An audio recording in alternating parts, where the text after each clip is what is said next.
Hello बच्चों। तो आज हम करने वाले हैं सुपर पोजिशन ऑफ वेव्स। तो देखिए क्या होता है। देखिए, जब किसी मीडियम में दो या दो से ज़्यादा वेव्स चलती हैं तो वो मीडियम के पार्टिकल्स को क्या करती हैं, डिस्प्लेस करती हैं। ठीक, यानी जो वेव होता है वो एक प्रकार का क्या होता है, डिस्टर्बेंस होता है। और वेव जब किसी मीडियम में चलती है तो मीडियम के पार्टिकल्स को क्या करती है, डिस्प्लेस करती है उनकी मीन पोजीशन से। ठीक, अच्छा बच्चों, मान लो ये दो वेव्स मैंने बनाई हैं। एक ये वेव है जिसकी इक्वेशन है y1 बराबर a1 साइन ओमेगा टी, ये आपने 11th क्लास में पढ़ा होगा। और एक ये वेव है जिसकी इक्वेशन है y2 बराबर a2 साइन ओमेगा टी, और ये किसी मीडियम में ऐसे ऐसे चल रही हैं। ओके, अब इन ये वेव करती क्या है, तो आंसर है जब ये वेव किसी मीडियम में चलती हैं तो पार्टिकल्स को क्या करती हैं, डिस्प्लेस करती हैं। क्लियर। मान लो जब ये वेव किसी पार्टिकल के पास पहुंचेगी तो ये पार्टिकल को y1 डिस्प्लेसमेंट करवा देगी। कितना डिस्प्लेसमेंट करवा देगी, y1 डिस्प्लेसमेंट करवा देगी। और जब ये वेव किसी पार्टिकल के पास पहुंचेगी तो ये वेव उस पार्टिकल का डिस्प्लेसमेंट कितना करवाएगी, तो मान लो y2 डिस्प्लेसमेंट करवाएगी। सही है ना। अच्छा, अब आप ये बताओ, अगर उसी मीडियम में किसी सिंगल पार्टिकल पर ये दोनों वेव एक साथ पहुंच जाएं तो ये जो पार्टिकल है ये कितना डिस्प्लेसमेंट करेगा, ज़्यादा करेगा कि कम करेगा। ये डिपेंड करता है कि वेव का कौन सा पार्ट इस पार्टिकल के पास पहुंचा है। अब जैसे वेव के पास दो पार्ट होते हैं, अगर मैं इसी वेव की बात करूं तो इसके पास दो पार्ट हैं। कौन से पार्ट हैं, एक है स्ट्रंग और एक है गर्त हिंदी में, और इंग्लिश में क्या, क्रेस्ट और ट्रफ। मान लो इस वेव का क्रेस्ट इस पार्टिकल के पास पहुंचा, सही है ना। तो ये क्या वेव करेगी, इस पार्टिकल को मान लो y1 डिस्प्लेसमेंट ऊपर उठा देगी, y1 डिस्प्लेसमेंट ऊपर उठा देगी। और y1 मान लेते हैं आपको समझाने के लिए 4 सेंटीमीटर इसने ऊपर उठा दिया। और जब ये वेव उसी समय पर, मतलब जितने समय पर इसका क्रस्ट पहुंचा है यहाँ पर, उतने ही समय पर इसका भी क्रस्ट पहुंच जाए, है ना। तो ये जो वेव है ये कितना पार्टिकल को उठाती है, मान लेते हैं इसका जो डिस्प्लेसमेट है y2 वाला, ये 3 सेंटीमीटर है। तो ये दोनों वेव्स के जो क्रस्ट हैं वो इस पार्टिकल के पास सेम टाइम पर पहुंच रहे हैं, ऐसा हमने अज्यूम किया है। दोनों वेव्स के क्रस्ट इस पार्टिकल के पास सेम टाइम पर पहुंच रहे हैं। तो ये जो पार्टिकल है ये कितना ऊपर उठ जाएगा, तो आंसर है ये वेव इसको कितना ऊपर उठाएगी, तो आंसर है 4 सेंटीमीटर यानी y1। और ये वेव इसको कितना ऊपर उठाएगी, तो आंसर है 3 सेंटीमीटर यानी y2। तो इस पार्टिकल का जो रिजल्टेंट डिस्प्लेसमेंट होगा वो कितना होगा, तो आंसर है दोनों ऊपर उठा रही है ना, दोनों ऊपर उठा रही है इस पार्टिकल को, तो जो रिजल्टेंट डिस्प्लेसमेंट होगा वो इन दोनों डिस्प्लेसमेंट का वेक्टर सम होगा। यानी 4 सेंटीमीटर और प्लस 3 सेंटीमीटर, ये पार्टिकल कितना उठ जाएगा, आंसर है 7 सेंटीमीटर। ये ऐसे उठ जाएगा और ऐसे ऐसे मूवमेंट करने लगेगा इस तरीके से ऊपर नीचे। और जब ये मूवमेंट ऐसे ऐसे करने लगेगा तो ये भी पानी को डिस्टर्बेंस क्रिएट कर देगा पानी में, और ये अपनी एक वेव बनाएगा।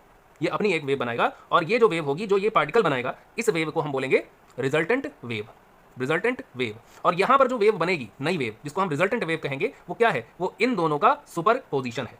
यानी इन दोनों के वेव ने, जब इन दोनों वेव्स ने यहाँ किसी एक पार्टिकल पर सुपर इंपोज किया या अध्यारोपण हुआ, या ये दोनों वेव्स मिल गई किसी एक सिंगल पॉइंट पर या पार्टिकल पर, तो एक नई वेव बनी। और उस नई वेव का जो डिस्प्लेसमेंट होगा वो कितना होगा, 7 सेंटीमीटर। कितना होगा, 7 सेंटीमीटर। तो वो जो नई वेव की बात मैं कर रहा हूँ वो यहाँ पर है। ये दोनों वेव्स मिल गई और एक नई वेव बनी, ठीक। और इसका जो डिस्प्लेसमेंट है वो कितना होगा, इन दोनों वेव्स के डिस्प्लेसमेंट का वेक्टर सम होगा, यानी y1 प्लस y2। बच्चों, इसको बोलते हैं सुपर पोजिशन ऑफ वेव का किसी एक पार्टिकल पर किसी एक पॉइंट पर मिल जाना या सुपर इंपोज हो जाना। क्लियर है ना। अब बच्चों एक और कंडीशन होती है इसमें। देखो, जैसे मान लो ये एक वेव है किसी मीडियम में चल रही, इसका जो डिस्प्लेसमेंट है वो मान लेते हैं y1 है, y1 बराबर a1 साइन ओमेगा टी, है ना। और ये एक वेव है जो किसी उसी मीडियम में चल रही है, और इसका जो इक्वेशन है वो मान लेते हैं y2 बराबर a2 साइन ओमेगा टी। सही है। अब मान लो ये दोनों वेव किसी एक पार्टिकल पर मिलती हैं, एक ही समय में। लेकिन बच्चों यहाँ पर थोड़ा सा चेंज है। कारण यह है कि यहाँ पर ये वाली जो वेव है, इसका ये वाला पोर्शन यहाँ पर पहुँचता है, इस वाली वेव का ये जो क्रेस्ट है ये यहाँ पर पहुँच जाता है। लेकिन इस वाली वेव का ये ट्रफ यहाँ पर पहुँचता है एक ही समय में, यानी इसका क्रेस्ट और इसका ट्रफ यहाँ पर पहुँचता है। मान लो इसी तरह पहुँच गया। अब बताओ, ये जो वेव है ये इस पार्टिकल को y1 उठा सकती है, यानी y1 डिस्प्लेसमेंट ये करवा सकती है। y1 मैंने क्या माना है, 4 सेंटीमीटर, यानी 4 सेंटीमीटर ऊपर उठा सकती है जब ये क्रेस्ट यहाँ पर पहुँचेगा। और ये जो वेव है, अगर इसका ट्रफ यहाँ पर पहुँचा तो इसका ये मतलब है कि ये जो वेव है ये इस पार्टिकल को डिस्प्लेसमेंट करवा सकती है y2, और y2 को मैं मान रहा हूँ 3 सेंटीमीटर। यानी ये जो वेव है इसका जब ट्रफ यहाँ पर पहुँचेगा इस पार्टिकल के पास, तो ये पार्टिकल को 3 सेंटीमीटर नीचे ले जा सकती है। यानी ये बच्चों 4 सेंटीमीटर ऊपर ले जा सकती है और ये 3 सेंटीमीटर नीचे ले जा सकती है। अब बताओ पार्टिकल का जो रिजल्टेंट डिस्प्लेसमेंट होगा वो कितना होगा, तो आंसर है 4 सेंटीमीटर ऊपर और 3 सेंटीमीटर नीचे। तो क्या होगा, 1 सेंटीमीटर होगा ना, क्योंकि वेक्टर सम की हम बात कर रहे हैं, ऊपर वाली वैल्यू प्लस नीचे वाली वैल्यू निगेटिव, है ना। दोनों का सम कितना होगा, 4 माइनस 3 यानी 1। यानी ये जो पार्टिकल है ये 1 सेंटीमीटर से ऊपर नीचे ऐसे ऐसे डिस्प्लेस करेगा, 1 सेंटीमीटर से ऊपर नीचे ऐसे ऐसे डिस्प्लेस करेगा। और अगर ये पार्टिकल मोशन कर रहा है, ऊपर नीचे ऐसे ऐसे डिस्प्लेस कर रहा है, ये कहाँ डिस्प्लेस कर रहा है, पानी के अंदर या किसी मीडियम में। और अगर ये डिस्प्लेसमेंट ऐसे ऐसे मोशन कर रहा है तो ये अपनी एक नई वेव बनाएगा ना, बताओ, नई वेव बनाएगा ना। और उस नई वेव का जो डिस्प्लेसमेंट होगा वो कितना होगा, 1 होगा ना, बताओ 1 होगा ना। तो ये जो नई वेव बनेगी ये कुछ ऐसी बनेगी, छोटी बनेगी, यानी इसका डिस्प्लेसमेंट कितना होगा, 1 होगा। सही है ना।